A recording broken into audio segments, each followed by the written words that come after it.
কিন্তু তার একটু বয়স হয়ে গেছিল, তাকে কোনোদিন কথা শেখাতে পারলাম না। শুধু এইটুকু বুঝতে পারি যে খিদে লাগলে সে কিন্তু চিৎকার করে। আর পাখি দেখবেন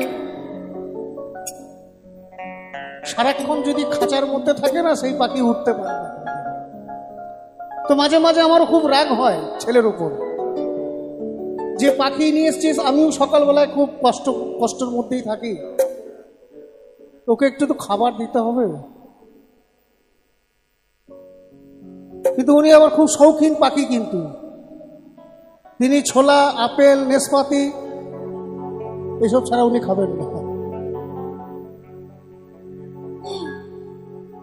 আমিও বুঝতে পারলাম হয়তো লাস্ট জীবনটা আমার ঘরেই হয়তো তার কাটবে।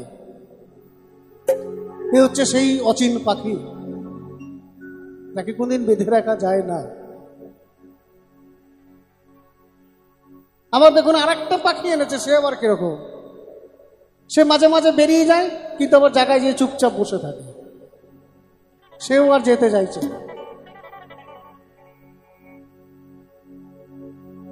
এটি লালন ফকিরের জীবনের শ্রেষ্ঠ গান একটি।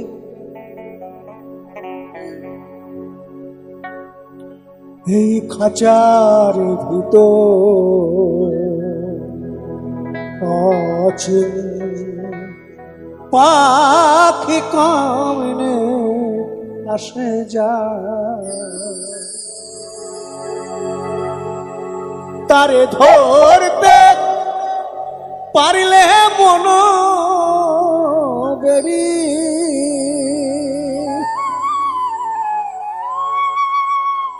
তারে ধরতে পারলে মন বেরি, দিতাম পাখির পায়, পাখি কমলে আসে যায়।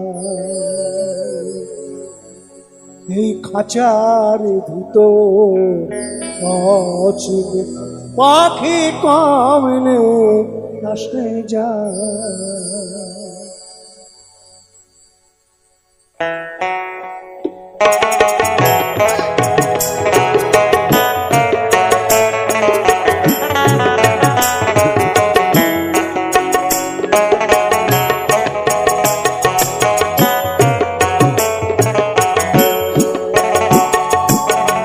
আট কুঠোরে নয় দরজা কাটা,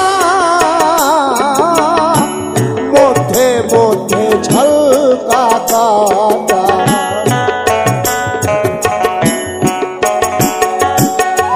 আট কুঠোরে নয় দরজায় আটা, মধ্যে মধ্যে ঝলকা কাটা,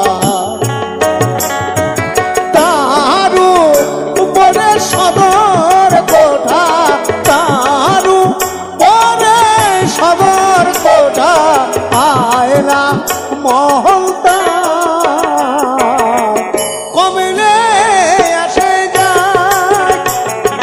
খাঁচার ভিতর আছে পাখি কমলে আসে যায়।